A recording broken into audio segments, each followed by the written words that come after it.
your links, cameras on cameras, mute. Yeah, whatever it is the kids are calling them these days. Put them on mute, please. And then when you got a question, either type it in the chat or let us know you have a question, and we'll take you off mute and then have you ask the question. But you're tuning in for a whiskey tasting. Down here. So even if you don't have the whiskey, you can drink along with what you have at home. But if you have these particular brands, it'll probably be a little more informative.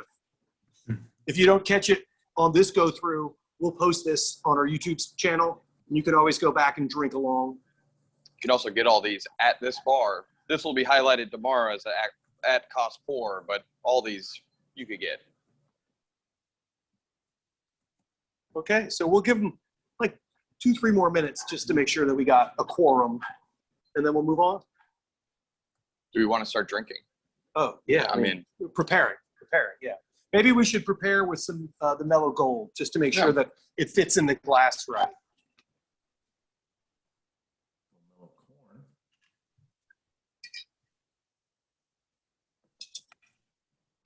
But you were kidding about that 3-ounce pour.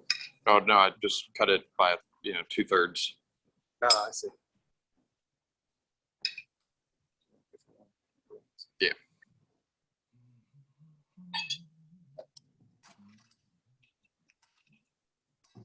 Make sure the camera has a steady hand over here.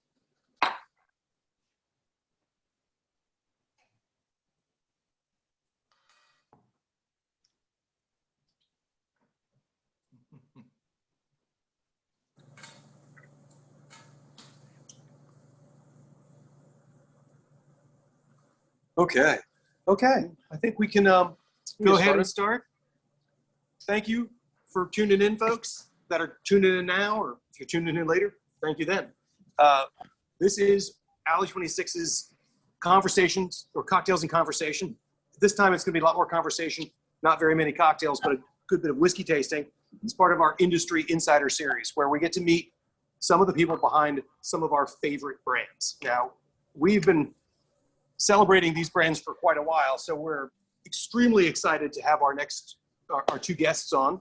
First, Bernie Lubbers goes by the handle Whiskey Professor, and in some cases you could say he actually wrote the book on bourbon. So this is Bernie's book called Bourbon Whiskey, Our Native Spirit, which I have read and enjoyed. Thank you, Bernie. I think this one might even be signed by you. Yes, it is. Hey. Thank you. Make sure I keep that one. Thank you very much. You're welcome. Also, we have, as we noted before this, we got the official title for our next guest. What is it again? It's Master Bloody Distiller. That's right. That's right. So Conor O'Driscoll, so happy to have you on the call. Happy to be here. Thank you. Cool. Well, we're doing this one different than we've done the ones in the past, which have been kind of conversations with cocktails. You guys are more all about the spirit itself. So we were just going to taste through whiskeys and have you talk about kind of Heaven Hill's like idea and thought process behind these. So the first one we're talking about is a category that you don't see a lot of, is mellow corn. So can you tell us, A, what category of American whiskey this is and a little bit about it?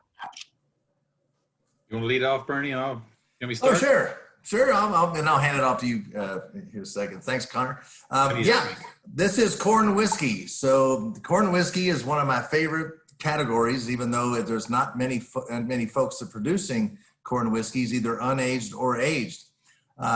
So here at Heaven Hill, one of our main directives, not prime directive, but main directive, is to make every style of American whiskey. And you can't make every style of American whiskey unless you make what Evan Williams was making in 1783, what Elijah Craig was distilling in 1789, what Basil Hayden was distilling in 1788, and what Jacob Beam on Hardin's Creek was making in 1795. They were not making bourbon. They were making whiskey from the majority grain of corn.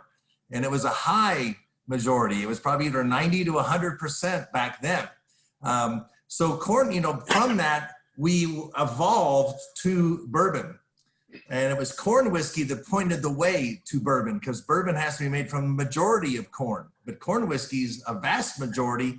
So the definition of bourbon states that you must be at least 51% corn, but the definition of corn whiskey states it must be at least 80% corn. Now, most bourbons are up around 80% corn. So what makes the big difference on top of that, corn whiskey also has to be distilled just like bourbon, less than 160 proof. If you age it, there's a big word, if. You don't have to age corn whiskey. So it's the only whiskey I know in the world that you can still call whiskey that you do not have to age. And we have one called Georgia Moon, which is a corn whiskey that's unaged. But if you do, it must be aged in a used charred barrel or a brand new uncharred barrel. Bourbon must be aged always in a brand new charred barrel. We don't do it just to save money. We do it because of the science that happens, and it's the law. If you age a corn distillate in a brand new charred oak container, over the first year or two, the corn flavor becomes neutral, and then the barrel notes start taking over with the sweetness of the corn and the barley and the spice of the rye or the addition of the wheat. With corn whiskey, if you age it in a used barrel, the corn flavor will remain. Well, so far, Conor and I have tasted whiskey that's 17 years old. That's corn whiskey, and it still tastes a little like corn. So it will always keep its corn flavor. So that's the big difference. And for me, mellow corn here is the catfish that crawls out of the lake onto the ground. It is the missing link from unaged corn whiskey to bourbon. We would not have bourbon today if it was not for mellow corn and aged corn whiskey. So that's why I love it so much. And there's where it came from. And then I'll turn it over to Conor to tell you just how he makes it and whatever else he wants to talk about mellow corn. All right. Well, thanks, Bernie. So yeah, he's everything Bernie said is dead right. And I read somewhere as I was getting into this that you can't call yourself an American whiskey, a bourbon connoisseur until you've learned to appreciate corn whiskey. And this is a really easy whiskey to appreciate because it's pretty stinking good. But how do we make it so? I run our Bernheim distillery. It's a very large bourbon distillery. We used to be able to say with impunity that it was the largest single-site bourbon distillery, but some of our competitors have been adding on. I don't know if they've commissioned those additions yet, but regardless, we are still very large, and every day we make enough distillate to fill 1,500 barrels. And to do that, we mill over 1 million pounds of grain a day, or somewhere around 22 to 24 truckloads. So those semis you see going down the highway full of grain, we unload and mill, mash, and ferment 20 to 24 of those a day. So it's a pretty busy place. Most of what we make is what we call the HH reg, which is our standard bourbon mash bill. We'll talk about that in a little while, but typically about 1, maybe 2 days a month, we'll make corn whiskey. The mash bill for that is 80% corn, like Bernie said. It's got 8% rye and 12% malted barley. So it compares very closely to our HH reg, the Heaven Hill regular, which is 78% corn, 10% rye, and 12% malted barley. So the only difference in the mash bill and the distillate is that plus 2% in the corn and minus 2% in the rye. The big difference comes when we age it. All our bourbon goes in new barrels, like Bernie explained, but corn whiskey goes in the used barrels. Now, the George Moon that he mentioned proudly says on the label, aged less than 30 days. And by less than 30 days, we mean aged 0 days, because it's crystal clear. And if you want to go out and buy a mason jar, because we bought it in a mason jar, you know, it's probably $11 that you're going to more or less waste, because you'll taste it once and say, yep, that's what new make whiskey tastes like. I don't need to do that again.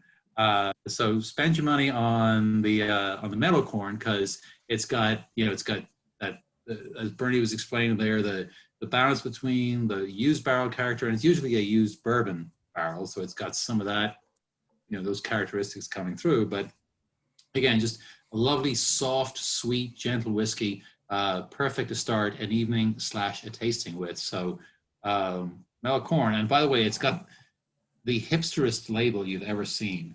Yeah, it's some hipster wearing a T-shirt with that stuff on it. You know what? I was going to wear mine too, but it's in the stinking laundry. But one cool thing on this is you'll notice on it, it says, if you have a bottle of this, in the teeny tiny print down the bottom, copyright 1945. This label has not changed since 1945.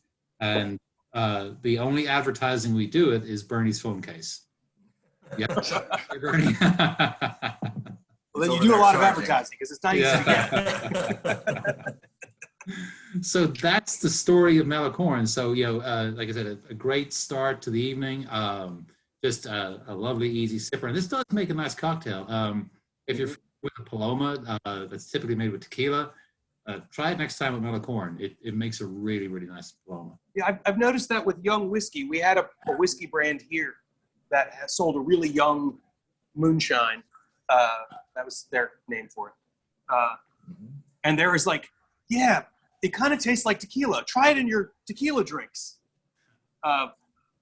Different story. They were trying to sell us the white product that you referred to earlier, but in this really ridiculous crystalline vessel. So I was like, I'm just going to buy tequila, thanks. There really is a reason we age whiskey. I mean, we do that for very good reasons. So when you're aging the Mellocorn, I'd assume if you're using used barrels, you're using your own barrels. Is there a specific grain that you are taking barrels from? Or are you mixing it up? We're usually mixing it up. It's they are bourbon, so they would come from the H.H. Reg realm. So that's one unique thing about the distillery. Like I make 5 different styles of bourbon there. Me and my team, we make 5 different styles of whiskey rather. We don't make brands. So the H.H. Reg that I've referenced, the 78, 10, 12 corn rye malt, that's about 90% of what we make. And it becomes Evan Williams, Elijah Craig, Henry McKenna, JTS Dance, Fighting Cock, any one of a bunch of brands. So depending on what they've dumped the day before, we distill the corn whiskey. That's what would end up. But it would be H.H. Reg barrels. I don't know what age they would be necessarily. Right. Okay. And that's why it's a light straw color, is because it's in the used barrel. And one of the great comparisons is to, that most whiskeys in the world are aged in a once used bourbon barrel. So Scotch whiskeys, Irish whiskeys, Canadian whiskeys, Japanese whiskeys, all are using our barrels, many of them. So it's just a way to bring alive, if you taste Mellocorn, and then we're going to taste a bourbon here right after, just what the difference between a used barrel and a brand new barrel does. And it really brings the story alive so much better, and shows that evolution from that unaged corn whiskey to aged corn whiskey to bourbon. Great, outstanding. Speaking of stories, and before we get into the larceny, Conor, as I mentioned to you earlier, I was going to ask you, how did you get to be the master bloody distiller in Kentucky? Like, where'd you come from? How do I get your job? Well, as you may have guessed by my name and probably my accent, I am Irish. So yes, they put an Irishman in charge of the whiskey. And it's a long story full of lots of really kind of cool coincidences and, weird re-meetings of people. But the very short version is I met somebody from Louisville when I was traveling on a train in Europe in 1987 or 7, I think.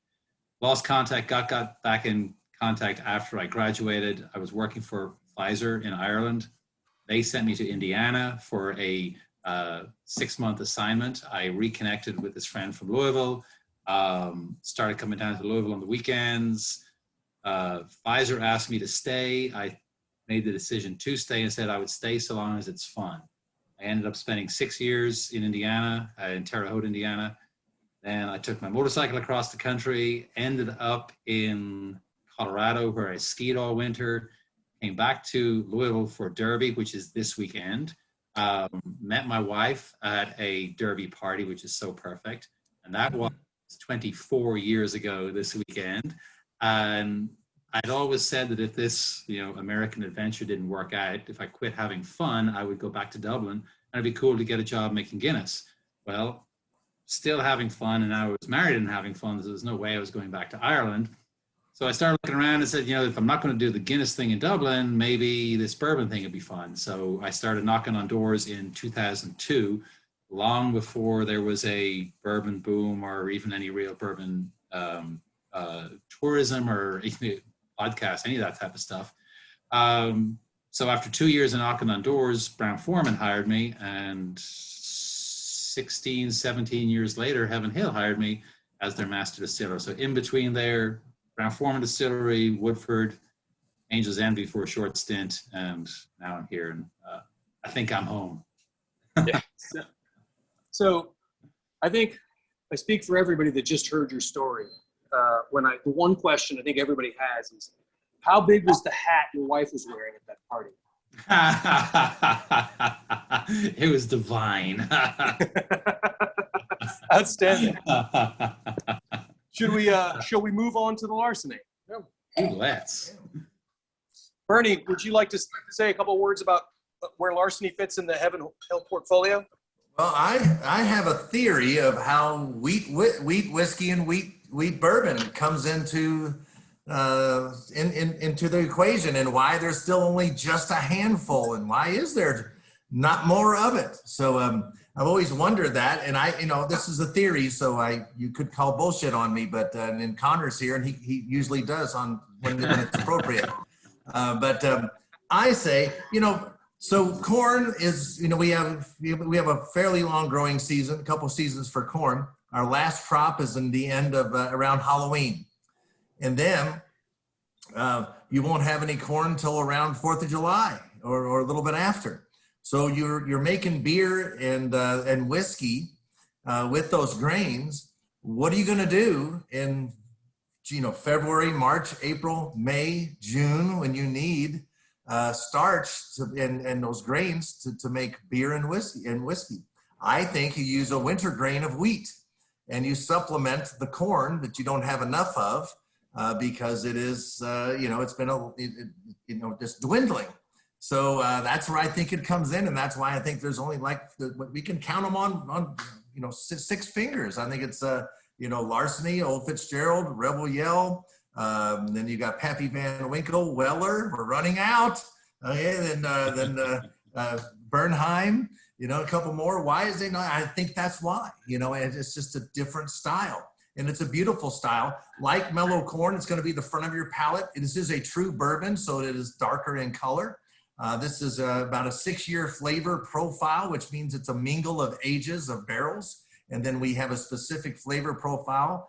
Conor might go over what Tawny and Chris and Mike do, which is on the sensory team that puts these flavor profiles together, and how he's sticking his Irish nose and palate into the ring, as he should, because some of those folks will be retiring, and we will need somebody who can do that. But larceny is a beautiful expression, and I think it shows off how it came to be to bridge the gap in the growing seasons. That's just my theory. I will turn it over to Conor to tell you a little bit more about how larceny's grain bill is made up, and more about it. And going through the tasting on it. Thanks, Bernie. Thanks, Bernie. Yeah. So, I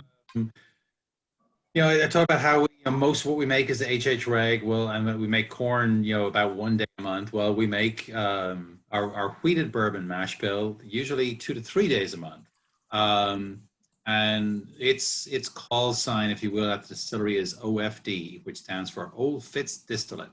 So if you're familiar with the Old Fitzgerald brand, made famous by the Pappy Van Winkle back in the day. When we bought Bernheim Distillery from what was then United Distillers in 1999, they threw in the Old Fitz brand. That was kind of probably the tail end of the decline of bourbon, and United Distillers were busy becoming Diageo, and Diageo were busy getting out of the American whiskey business, and Heaven Hill bought the distillery and got this brand. Between then and now, we kind of, Old Fitz had kind of suffered like a lot of brands had kind of been in a race to the bottom. So we kind of backed out of the Old Fitz brand, and then in 2006 brought out Larceny as a new to the world wheated bourbon brand, never heard or seen of before. Whereas the HH Reg's got 10% rye, the Old Fitz distillate that becomes Larceny it's got 20% wheat, which is a lot more wheat than a lot of the other wheated bourbons out there. So we're really going to play up that soft, gentle grain. Rye gives big, rich flavor notes. Wheat, think of rye bread versus wheat bread. Rye bread versus white bread. The wheated breads tend to be softer, and they make great toast. And I get a lot of those kind of yeasty, bready notes. Maybe some toast off this whiskey. I think that wheat note plays really well with the barrel influence. So you get some nice, oak, maybe a little char that plays in then to that those, like I said, those yeasty, toasty, breaded notes. And at about a 6-year-old age profile, it's just nice and mellow. Now, I've talked a little bit about Old Fitz. We didn't retire it entirely. In fact, we bring it out twice a year in spring and fall as a limited edition in this fancy-looking 1957 decanter with a big glass stopper on it. Bernie's getting ready to show and tell. There we go. It is always bottle and bond. It is always age stated. It's got that, good-looking tax stamp on top of it. And Old Fitzgerald, the original Old Fitzgerald had that diagonal label across it, and Bernie's obviously got the 9-year-old there. And if you can find one of those, grab it. Typically, we sell it for $10 a year, so that 9-year-old would have been $90. If it's 15 years old, it's $150. But if aged correctly, wheated bourbons, even though they're very soft and very gentle, they can age out. We've had, so that 15-year-old is one of the most spectacular whiskeys I've ever tasted from Heaven Hill, and just how and where we age it really just played beautifully with the distillate. Yeah, we created the bottle and the label to parody a story that Pappy Van Winkle used to tell, that John E. Fitzgerald was a treasury agent who held the keys to the distillery, and he opened the locks, okay, so that the bottle is shaped like a lock, and the label has a keyhole on it, and because he would take his mule, which was be a rubber hose, like the straw at McDonald's, or a whiskey thief, and then he would take a taste, and he would keep going back to some of his favorite barrels that he liked the flavor from. So he said that when they rolled the barrels out of the distillery, and if it was a lighter barrel, that was a Fitzgerald barrel, and that was a very good tasting barrel. So we say that we steal the best, we steal Old Fitzgerald and create larceny from it. So we've committed larceny on ourselves. So it's just kind of a fun play on that story, which may or may not ever happen. We can't find Johnny Fitzgerald as a treasury. We don't know. But sometimes smoke and mirrors is a good thing. It sounds like the perfect whiskey story. It's a great whiskey story. Pappy Van Winkle was a P.T. Barnum of the industry, and so sometimes, kind of like Bill Samuels Jr., you need some of those, in Booker No, you need some of those bigger than life P.T. Barnum kind of folks. And one little humble brag on larceny. So this is the small batch. It's 92 proof, non-age stated, but just rocking and rolling. We last year brought out a barrel proof version of this, parallel to the Elijah Craig barrel proof, and guess what? It won Whiskey of the Year. Thank you, Dawson. Whiskey of the Year from Whiskey Advocate, which is no small feat. So we were very proud of that. Yeah. So yay us. Yeah. That's great. I would say, while we're moving our way through, in y'all's opinion, what is the correct way to drink and taste whiskey? Whatever tastes good to you. One caveat: no Diet Coke. I like that. Yeah. I see you're a Diet Pepsi man. It's okay. Yeah. It's okay. No, you're not hearing me. You're not hearing me. Loud and clear, Connor. I like it many ways. I like it with a highball with ginger ale or ginger beer. A nice horse's neck is always delightful. And other than that, it just depends on the time of day. How many drinks I'm into it or not into it. Who I'm with. If I'm with Connor, it's going to be a long night because we're going to be drinking, talking to people, so things are going to be coming our way. We gotta, sometimes you gotta regulate the input. But when we're drinking, we're not drinking, we're working. It's That's Of right. course. I tell my wife the same thing. It's the same here. Research. She's not believed it yet, but I keep telling her. One day. One day. Well, that's outstanding, and thank you for that. We're going to move on, though, to the next one. I know we're kind of on a tight schedule with Conor, so I wanted to get some questions in as we're going through. You have 2 70-foot stills, is that correct? Close. We have 3. Okay. Yeah. My So information's old. they are 70 feet tall, 6 feet in diameter, and they are true column stills with thumpers, and they run 6 2/3 days a week. 6 2/3. Is that other third for cleaning? Yes, it is. Okay. I set you up for that one. So yeah, every week we so on Sundays we do because the distillery runs 24/7. My team are in there now, second shift are in there right now. They all 3 shifts work hard 7 days a week. But on Sundays we'll pause on the mash floor and clean the cookers and the mash cooler and all that. That means we fill them full of hot caustic and we pump the hot caustic around and make sure everything is just shiny, shiny clean. And that gap in mashing shows up 4 days later as a gap in distillation. So we take the stills down on Thursdays and do a similar caustic boil through the stills, through the thumpers, and clean everything up. Cool. On the seventh day, the Lord said, "Clean thy stills." Let there be whiskey. So how long does the fermentation take? Everything we do almost everything we do is a 4-day beer. So Monday, Friday, Tuesday, Saturday, and so on. We set the distillery, like I said, we're milling this 1 million pounds of grain. We have 17 fermenters, each one of which is 124,000 gallons, and we fill 4 of those a day. That means we have to pump in, let's call it 500,000 gallons of mash. Means we pump out 500,000 gallons of beer. That's at about 10 to 11% alcohol.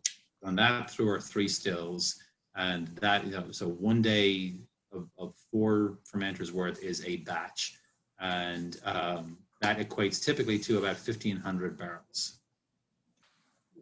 So the numbers are staggering, clearly. Yeah. You have 3 stills, excuse me.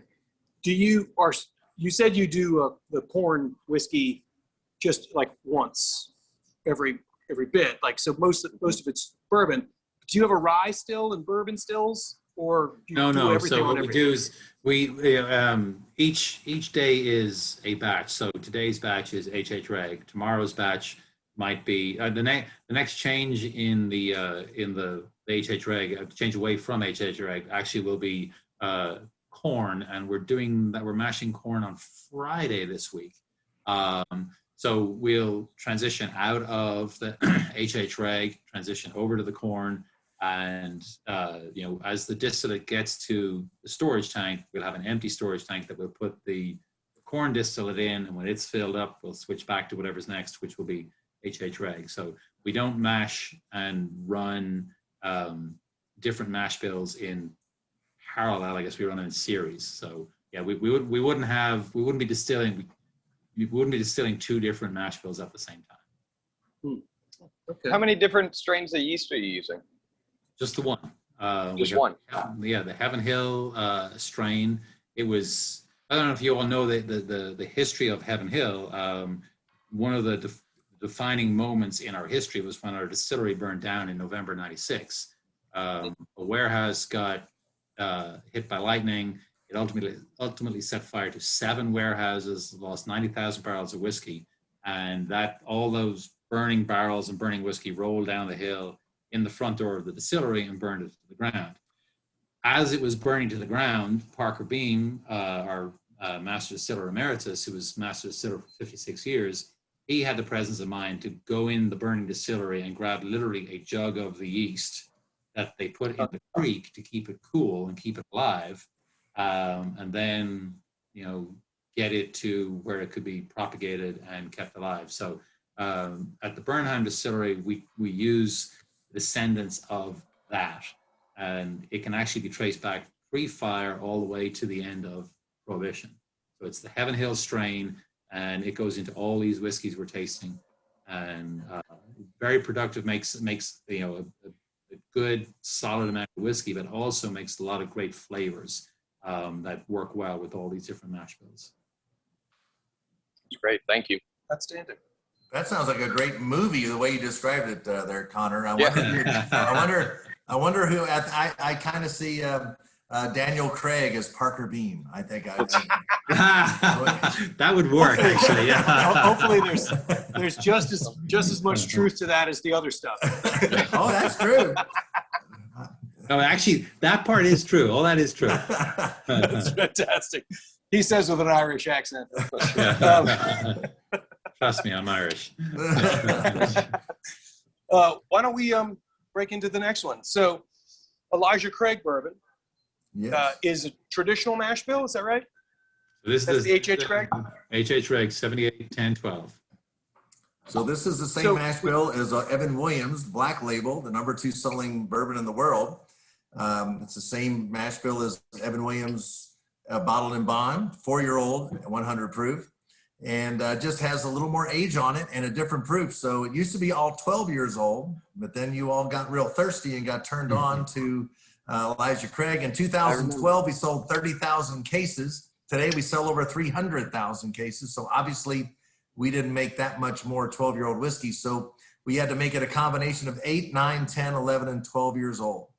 So half of the batch, I think, is about 8, 9, and 10, and the other half is 11 and 12. And you know, age improved can have a huge impact. Age has a particular large impact. So, Conor, you want to talk about aging and how that affects, or what makes Elijah Craig different?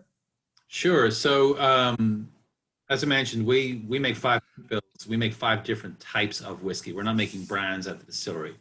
It's all distilled at 140 proof. It's put on tankers down to Bardstown, which is about 45 miles south of the distillery. And that's where the cistern room is. And the cistern room is where we fill the barrels. So we cut it to 125 proof with pure water and put all these barrels away, these 1,500 barrels a day. We put them away in our warehouses. We now have, I think it's 64, it might be 65. It's hard to keep up, warehouses. I do know we have over 1.9 million barrels aging. And this is how we turned 5 mash bills into over 100 different brands. And the H.H. Reg is a perfect example of that, because again, we make it the same way every day at the distillery. My job is to make it as consistently high quality as possible. And consistency is the operative word there. So we fill 1,500 barrels, and then we have 64 warehouses we can put it away in. Some of them are small and old and in the country. Some of them are newer and they got much better airflow through them, and they're closer into town. We have 7 at the distillery that are big brick and concrete structures that hold 80,000 barrels. And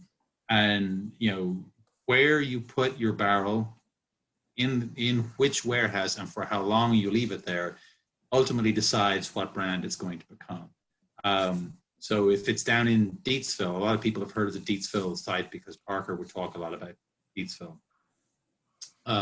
They are smaller, older, and they've got this kind of funky structure that means a lot of the barrels get exposed to a lot of heat. So barrels might mature a lot more quickly there. The warehouses at Bernheim are these big brick and concrete structures, and it takes forever for them to heat up in the summer and to cool off in the winter. I was in Warehouse J this afternoon, and it's a nice spring day here. It was getting like mid to upper 70s. You stand in the sun, you can feel the warmth. Step into that warehouse, like it's chilly in there. It felt like it was 55 degrees. And when I was talking about the 15-year-old wheated whiskey that tasted so sublime, it had actually come out of Warehouse G at the Bernheim site. So a 15-year-old wheated whiskey on a low floor, really gentle maturation, not a lot of exposure to high heat, just long, slow flavor chemistry is the easiest way to think of it. But what's happening, whether it's happening more rapidly or more slowly, as the warehouse heats up, the whiskey expands into the wood. As the warehouse cools down, it contracts back out again. It's pulling flavor, it's pulling color. The components in the distillate that come from the mash bill and from the yeast and the way we ferment and distill they are reacting with the components from the barrel. The angel share is evaporating, being replaced by oxygen that's catalyzing all those reactions, and then you wait a long time and all the wonderful things happen, and you come out with these great range of whiskeys. So that's honestly the short version of how we turn HH Reg into all these different batches. So if we were to taste Evan Williams Black that Bernie mentioned and compare it to the Elijah Craig, you could probably tell they're related. They're both rye-based bourbons. Just a lot more richness, complexity, and maturity on this, because 8 to 12 years really is the sweet spot for aging bourbons. So would you mind just for just a second discussing, like we talked about the mash bills. Yeah. But like on the nose, you mentioned the toast, the bread on the larceny, on the wheated bourbon. Would you mind just talking a bit about how you think about the difference on the nose between the larceny and the Elijah Craig, or the wheated bourbon and the H.H. Craig mash bill? Sure. So regardless of whether you're smelling it or tasting it, I think the rye shows up in spices, like baking spices, cinnamons, nutmegs, cloves, stuff like that. It's a pepper even shows up as well, and that tends to come from the rye. But when you smell and nose taste the larceny, it tends to be sweeter, softer. Like I said, those bready, toasty notes. So there are biochemical reasons for that. The cell structure in rye is a lot more complex. Those complex carbohydrates break down to all these great flavors, and that's kind of where it shows up. Nice. Well, I know we have just a few scant moments with you, Conor, and then we'll continue to pick Bernie's brain for a little bit.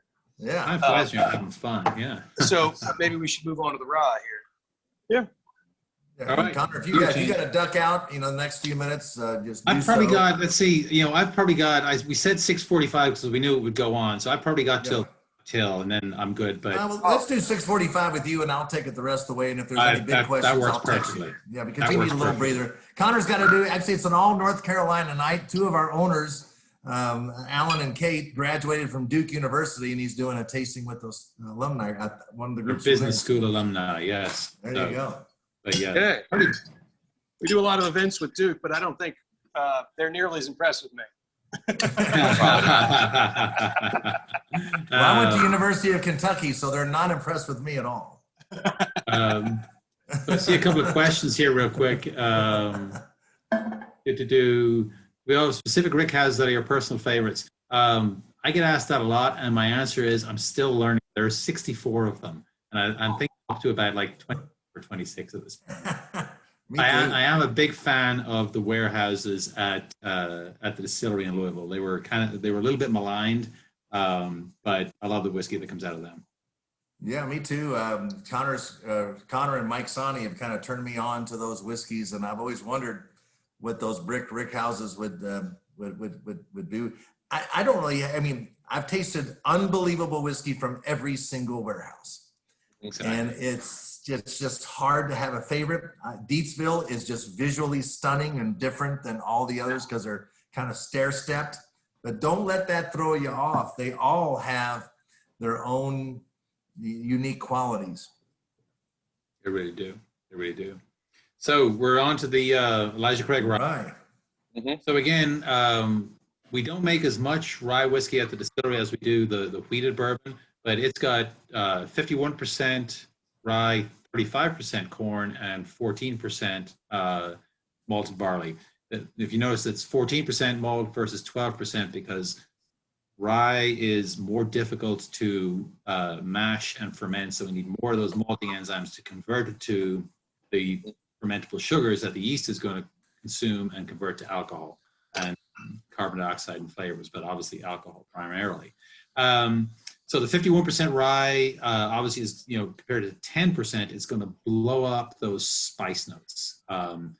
Big, rich mouthfeel. If you pick up your larceny glass and get that on the nose, compare to them, you'll see exactly what I was referring to in your last question there. I mean, it's just they are, so different. The age on the Elijah Craig rye matches the age on the Elijah Craig small batch bourbon, which is that 8 to 12 window. And we had, before the show started, we were talking about Pikesville. 6 years old, 110 proof. And we have a third rye whiskey called Rittenhouse, 4 years old, 100 proof. So those three, that's a great vertical flight to test and just see how age and proof impacts the same distillate as it comes. This was the explosion of spice in your mouth. I just love the way it just explodes. And then you get that vanilla, honey, and caramel at the same time in the front of your palate. So besides the mash, what else, like, are you using different kinds of barrels or different like char levels or different toast levels for any of these bourbons? Nope. Everything we use is a number 3 char, new charred white oak barrel. We do have 2 cooperages that we provide probably 98% of our barrels. So Independent Stave and McGinnis Wood Products, Missouri, provide the vast majority of our barrels. And they are new charred white oak barrels, all number 3 char. Everything goes in at 125 proof. Now we do have, very small, we do some innovation from time to time during the year, and we might put that in a different barrel or at a different proof. But generally speaking, everything we're tasting tonight is the standard number 3 char barrel. Parker told me why too, Connor. Parker, I asked Parker that, and he said, "Well, Bernie, we use the number 3 char on everything. Put it in the barrel at 125, like everything." And he says, if we start getting cute with it and putting different proofs and char level, he says, people will screw up. True words never spoken. yeah, there's undeniable truth to that. So what went into the decision to take the Pikesville down? Because it used to be like an 80 and a 90 proof Pikesville used to be 5 years ago. Oh, yeah. Combined it to the 110. So what was the thought process on that? Well, it's easy thought process. It's supply and demand. So you have Pikesville, the 80 proof was only available in Washington, D.C. and Maryland. So it was a very small, even though that's kind of what we do, we kind of we acquire brands like J.W. Danton, J.T.S. Brown, and T.W. Samuels, and Virgin Bourbon, as you all know, in North Carolina. Those were only in 4 markets. Well, when you have Rittenhouse rye starting to outsell and just outpace everything and we couldn't meet the demand, we decided to discontinue that product in those 2 small little markets. We are in the bourbon business, not the bourbon charity. So we have to make some tough decisions sometimes. And so that's where that happens. Just like Virgin Bourbon, it's not in North Carolina anymore. It's a tough decision, so sometimes we have to take age statements off or discontinue or put a hold on things. It's not that we are being mean or want to disrupt the apple cart. It's just that we only have so many marbles in the bag, and demand starts becoming more for certain colors of marbles, and you have to make tough decisions. So that went into that. And then when we got in a good spot with, Conor and his team make rye whiskey way more than we did before, just for the demand. Now we're in a good spot. We had Pikesville, and then we had some Pikesville didn't fly off the shelves. We didn't put a ton of money behind it. It's doing very well, but we just like not spending a nickel on it and being able to, have it at a decent price. If that was anybody else's rye, it would be $75 to $100, and it's in a very good price point.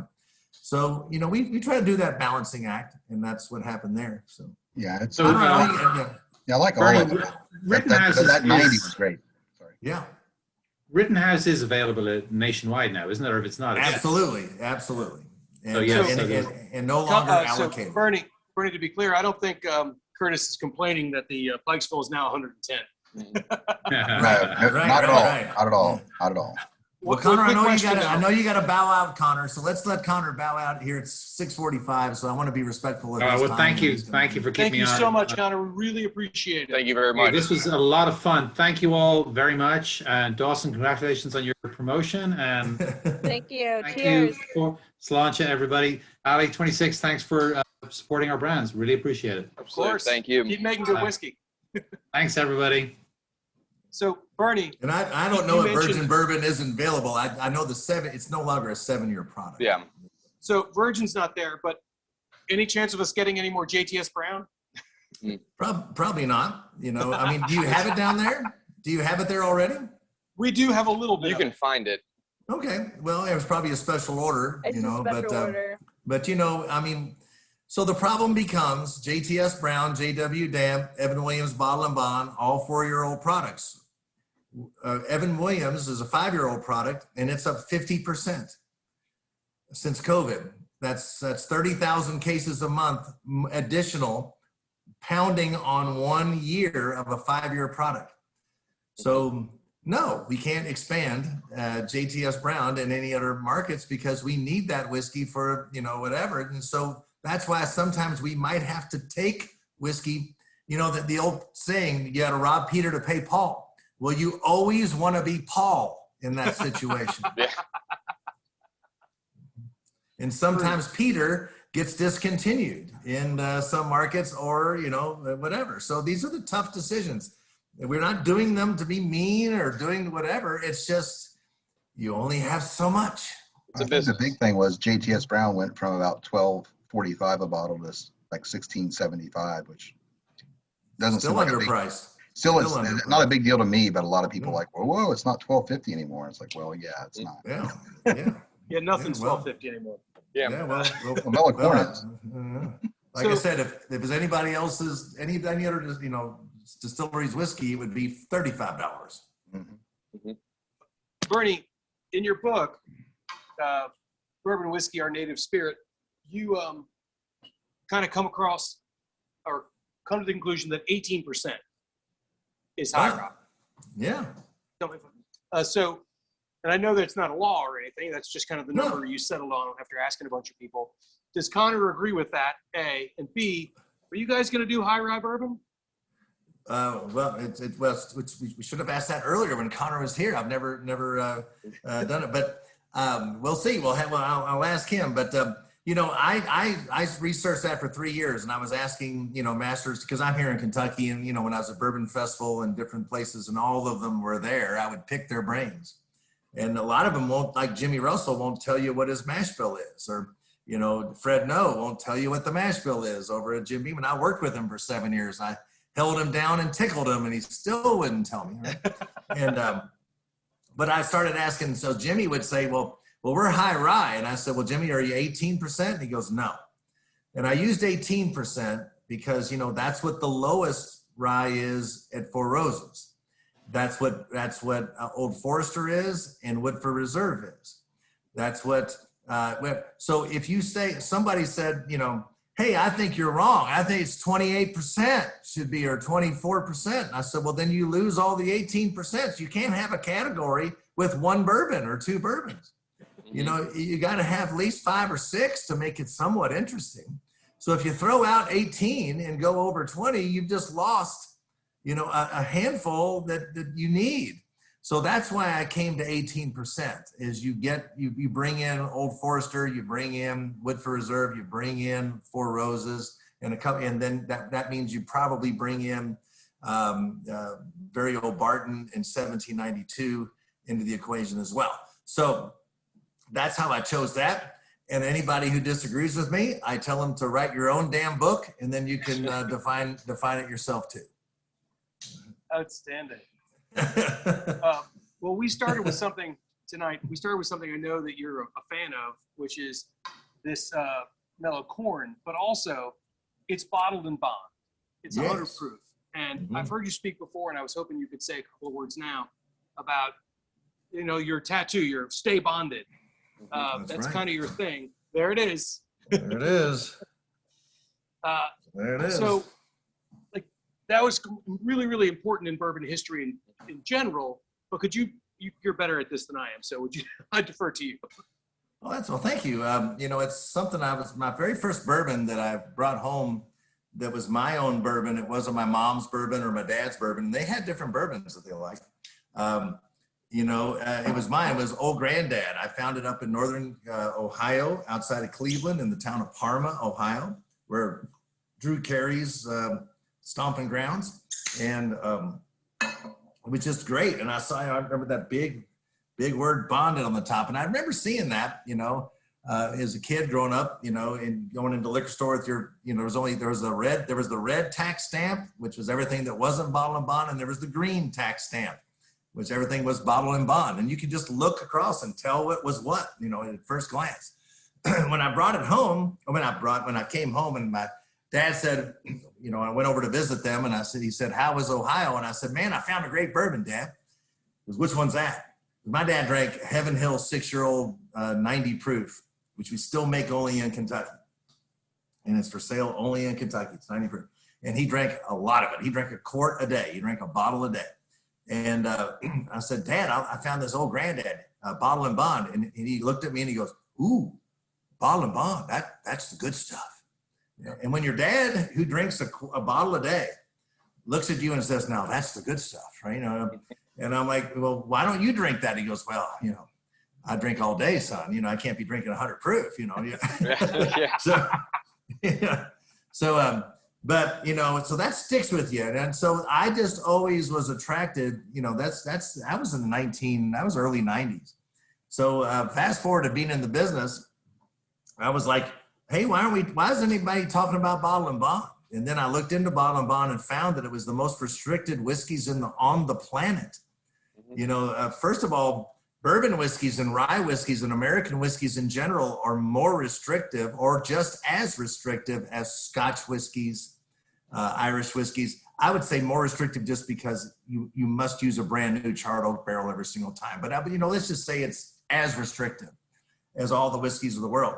Well, then to be bottle and bond, you've got to meet all the requirements to be a straight corn or a straight whiskey. Straight whiskey means they must be aged for a minimum of 2 years in the appropriate types of containers.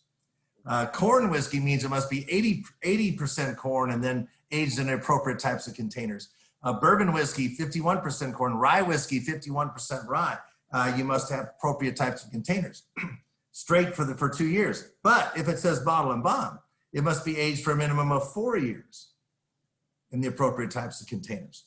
This was passed in 1897. It was the very first consumer protection legislation in the history of the United States.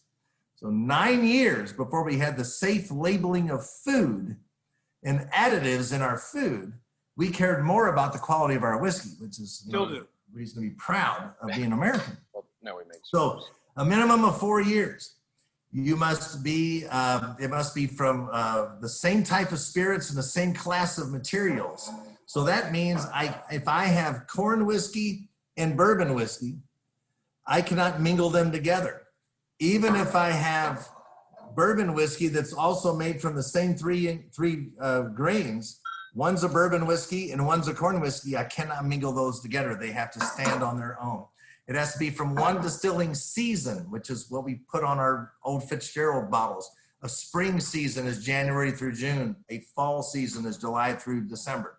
It used to have to do with the crops and the availability of water and how it's 1897, right? It's not so much anymore, but it's still there. It's still a law.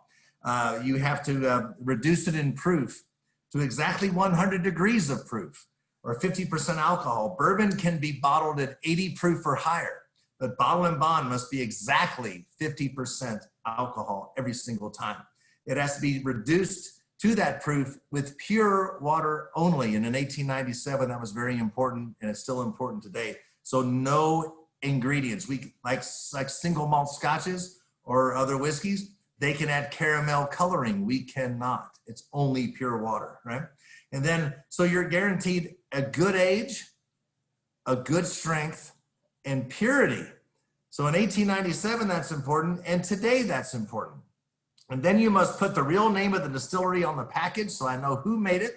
And on top of it, the distilled spirits plant number, which is designated as DSP in the appropriate state. So we're DSP KY1 because we're the best. Just happens to be our number. That's pretty good. Jim Beam is DSP KY230. Okay. Brown Foreman is DSP 354. Okay. So I know exactly who made it, how strong it is, how pure it is, how old it is. And that's why There's with 2,300 craft distillers in the United States. When I started in the industry in 2005, there were only 10 distilleries in Kentucky making 95% of the world's bourbon. There was one in Virginia called Smith Bowman, okay? Today, there are 69 distilleries in Kentucky, and there are 2,300 craft distillers that did not exist in 2005. If everyone makes 2 brands, and we make 50 or 60, but if everybody makes 2 brands, that means there's almost 5,000 labels of American whiskey on the landscape today. There are around 40 bottled in bonds. So I call bottled in bonds, because they're so restricted, I call bottled in bonds the green beret of whiskeys and spirits, because you gotta, not everybody, you get washed out if you can't meet the guidelines. And to this day, from January to today, April 27th, there are 66 applications at the TTB for new bottled and bond spirits, because craft distillers have discovered it's a way to look legitimate against your competitors who are only selling 6-month-old or 1-year-old or 2-year-old whiskeys. If I have a bottle and bond, I have reached that standard, right? So they're using that, and I love it. I love that there's more bottle and bonds than there should be. And at Heaven Hill, we produce 10 of them, and a bottle and bond brandy, a bottle and bond corn whiskey, rye whiskey, and several bourbon whiskeys. And it's so we dominate that little subculture. But even if those 60 become the brand, it's okay, because they're local and regional. But I want more bottle and bonds, and that's why I'm so passionate about it. Yeah. Do you mind just going in a little bit of like why it initially came about and why it was necessary for bourbon to kind of grow and make it through that time? Sure. In the late 1800s, there were no laws on anything. Like I said, bottle and bond was the first consumer protection legislation in the history of the United States. So if you wanted to make whiskey or rye whiskey or bourbon whiskey, you could just have a recipe down and just take neutral grain spirits like Everclear. Remember your first high school party? Mm-hmm. Okay. Yes. And then what did you do to that to make it drinkable for your guests? What did you all add to it? Sugar. Yeah. Gatorade. So we added high C punch, right? Yeah. Which is sugar with liquid. So it's 190 proof. So we brought it down with the high C punch. Sometimes we would cut up fruits and put that in there, and then add more water to it to get it down to where we could drink it. And that's all they were doing. They were adding colors and flavors like strong coffee to give it a little color. They were adding battery acid to give it a little Prune zing juice. and a little zang, right? They would add prune juice or cherry juice. So they were adding safe and unsafe ingredients. And so because there was no laws, the folks, and that was called compound whiskey or imitation whiskey. There was no law for it. That's just what people called it. Then when people, so it was basically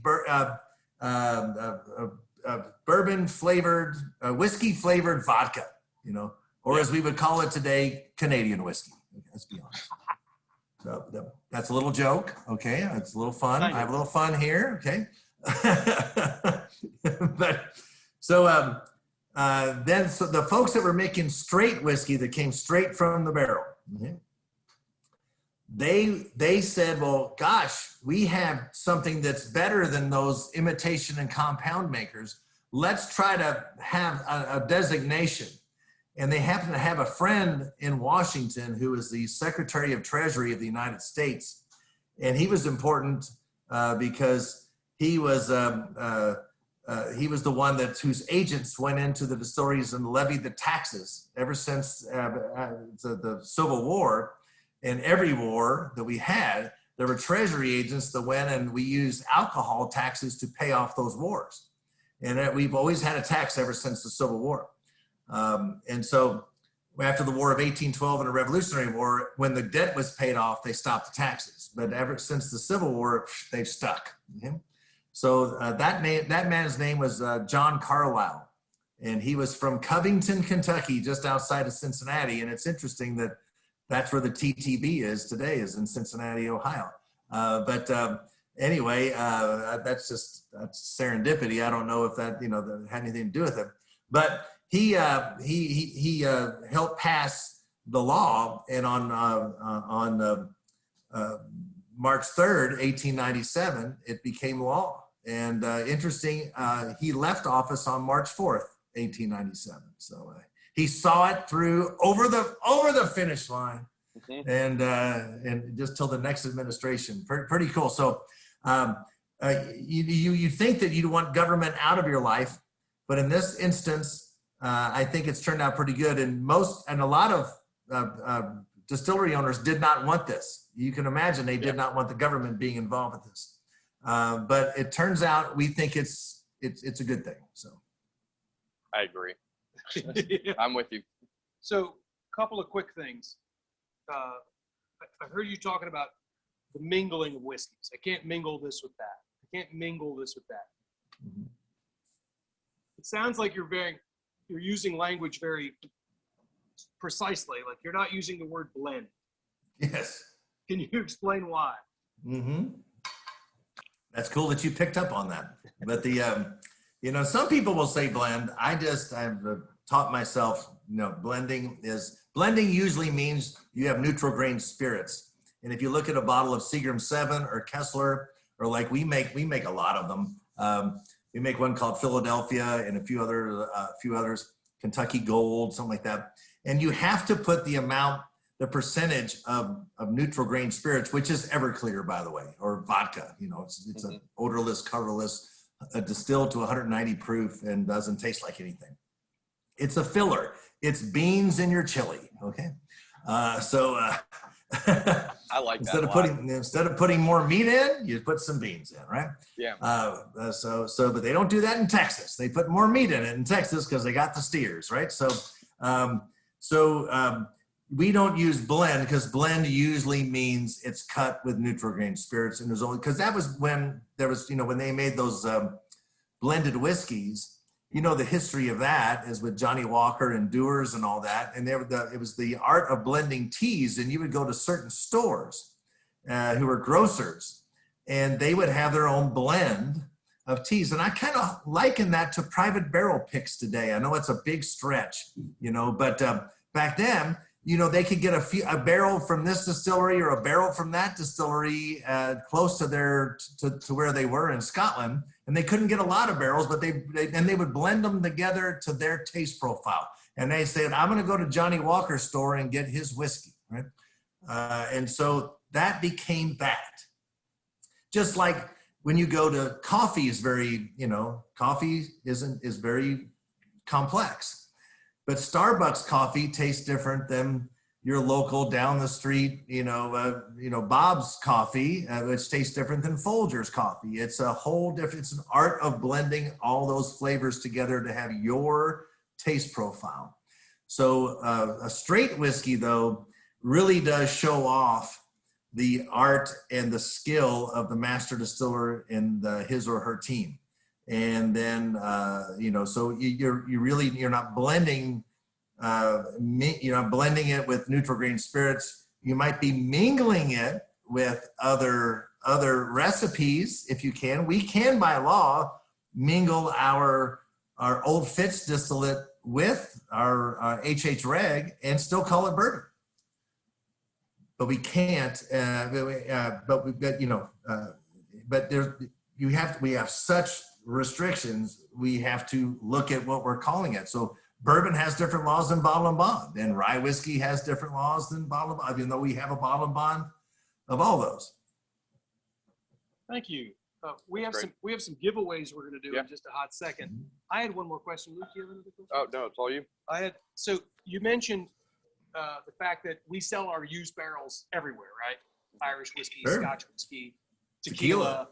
Everybody's Japanese. using old Rum, yeah. So, and you also mentioned that a lot of those other countries are legally allowed to use caramel coloring, whereas Yes. American whiskey, bourbon, rye, these categories can't use caramel coloring. Do you Right. think one of the reasons we may not need to use caramel coloring is because we're using first used barrels? They're just putting off more color? Oh, absolutely. But it also depends on what state of the union you're aging them into. So if I'm aging bourbon in Florida, in Texas, so look at Balcones corn whiskey. So Balcones, it looks like coffee, right? It's dark and it's in a used barrel because corn whiskey must be aged in a used barrel. It looks like coffee. Well, they're using smaller barrels and they don't get very cold down there. Yeah? And they're using a different type of wood too. They've got a very creative thing to do. So I would call that Texas corn whiskey. I wouldn't call that Kentucky corn whiskey. And I think that's very cool, you know, because it is, and it's a great whiskey. I don't know if you've had it before or not, but it's a great whiskey. But bourbon, if you're making bourbon in Florida, well, you're not going to get the long winters we're going to get. You're not going to get a lot of spring and falls. It's mostly summer. And in the summertime, you know, it's squeezing up. I mean, it's one direction, you know, it's soaking up into that barrel. You're not getting it a lot of back out into that barrel a lot. You know, North Dakota would make a different kind of bourbon. And it might look a little different in color because even if it's a brand new barrel, they're not getting a whole lot of heat. So that is the cool thing. And I believe why there's 2,300 craft distillers, and we're fine with it. You know, the 10 distillers still do make 90% of the world's bourbon. The pie got a lot bigger thanks to folks like you all. So there's room for everybody. We look at it as a positive thing. Those 2,300 craft distillers and 10 major distillers still do not outsell Jack Daniels. So the entire bourbon category combined does not outsell Jack Daniels. So just that one brand, not Gentleman Jack and Single Barrel together, just Jack Daniels. So that's why we feel that the rising ocean raises all tides. That we don't, you know, we're excited that the other people in the regionality of craft distilling, and we can do things they can't do, and they can do things we can't do, and it's phenomenal. I'd have to ask, so I've listened to Jack Daniels and Nicole Austin from George Dickel, and they'll both argue that they are making bourbon, and that because of the charcoal filtering, it's considered a flavor additive, but really it's kind of just removing flavor. How do you feel about that? Well, you know, they're not really. They're full of shit right there. No, that's not true. No, I'm just joking. No, they're absolutely correct. They are making bourbon first, right? But for the Lincoln County process, they don't charcoal filter. They charcoal mellow. Charcoal mellowing is a 7-day process. It's not a running it through a charcoal filter. It is going through a 10-foot column of maple charcoal that they use. We've all seen the pictures and videos of all that wood burning. Well, it's not just going through a little filter. It is a 10-foot column that they do not put any pressure or anything on. It drips slowly. It takes 7 days to drip through that 10-foot column of maple charcoal. That is adding some characteristics from that. So it's not charcoal filtered. We have some bottles that say charcoal filtered on it, and that truly was charcoal filtered, because all that charcoal filtering is doing is bringing out the floating particulates from the barrel so it doesn't make it to the bottle. So it is just a filter, but that's a mellowing process. Now we use diatomaceous earth, and that doesn't look very sexy on a label to put diatomaceous earth. So sometimes we just always just kind of still put charcoal filter, but don't confuse charcoal filtering with charcoal mellowing, which is the Lincoln County process. And it's a process that both of them are very proud of. And yes, they are making bourbon first and then adding a little bit of Tennessee love to it, which is that. And that's the magic that makes a Tennessee whiskey. And they should be very proud of that, because that's what defines that product. Awesome. That was great. Cool. Well, we have a few giveaways here that Dawson and Company have supplied us. I got some questions here based on what you and Conor have said. Unless you want to say the rules, this is how we do it. We ask a question. Whoever answers correctly in the chat first wins. Jeff looks ready. Only- Jeff looks only poised one and ready. prize per- what was that? Only one prize per person. Ringers, listen, I hear you. But you do get one of these shirts and a hat. I believe there's a glass Elijah Craig Yari in here and a Heaven Hill book on their whiskey. This is quite the swag bag. Yeah. This is quite the catch. So, would you like to ask some question, or do you want us to start asking questions? You do it. I've been talking too damn much. No, We disagree. Yeah. You're talking is why people are listening. we can keep going if you'd like. I'm free tonight.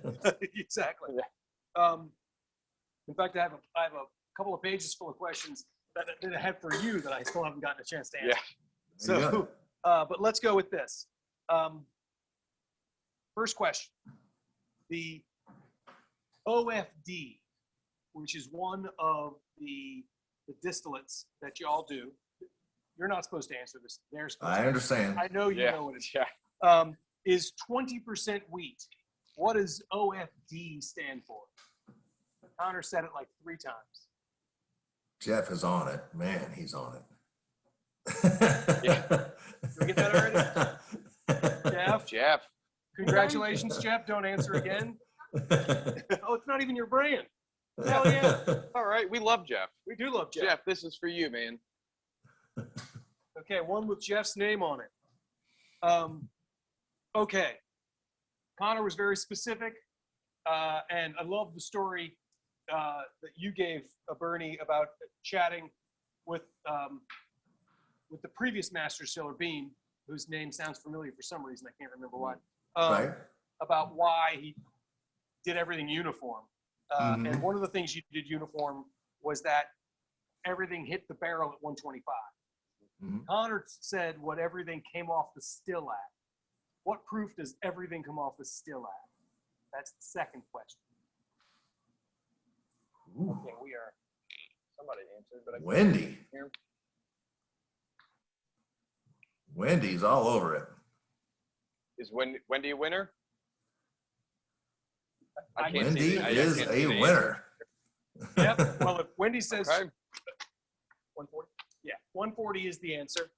Yes. Oh, and Tyler. Okay. Oh, Tyler got that one first? No, Wendy got that one. Tyler came in second to Jeff on the first question. Oh. But on the second Okay. one. I only see one answer from Wendy, but I could be seeing something different.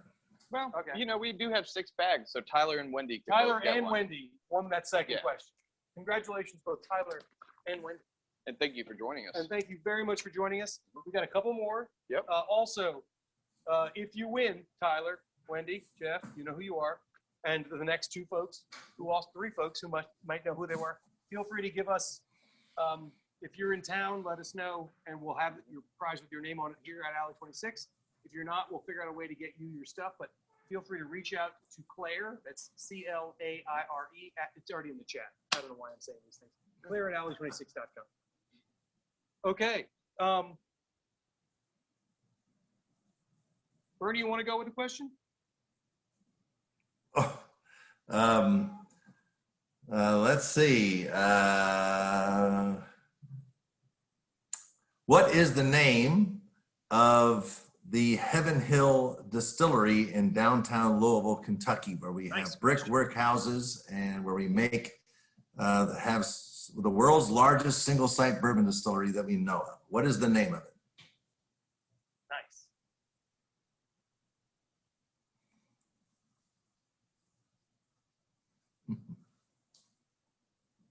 People were not paying attention, apparently. I don't know what. I'm going to get that one right if they don't. Answer right there. And if they don't, we'll wait a few more seconds, but if they don't know that one, I got another question. It was mentioned. It was in passing, so whatever. There you go. Oh. Dawson, you gave us this stuff to give away. She just is I telling had the correct. to. He has I a couldn't telling act the like I truth. didn't know. I gave people a chance. I do it all the time. He certainly does. Thank you, Dawson. So how about this one? How about this one? In 1897, who was the Secretary of Treasury of the United States from Covington, Kentucky?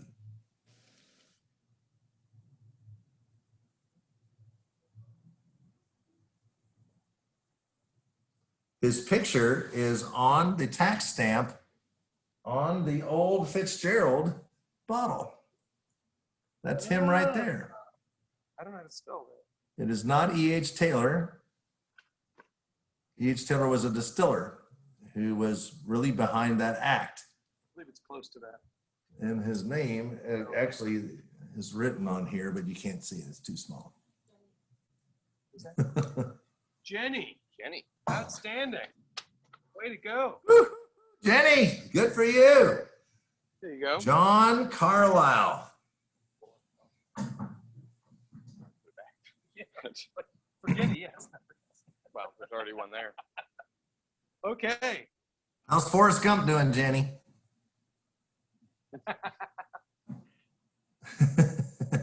I'd say, you know, there's a number of different rules that you have to follow for bottle and bond. Could anyone name 2 of them? Ooh, there you go.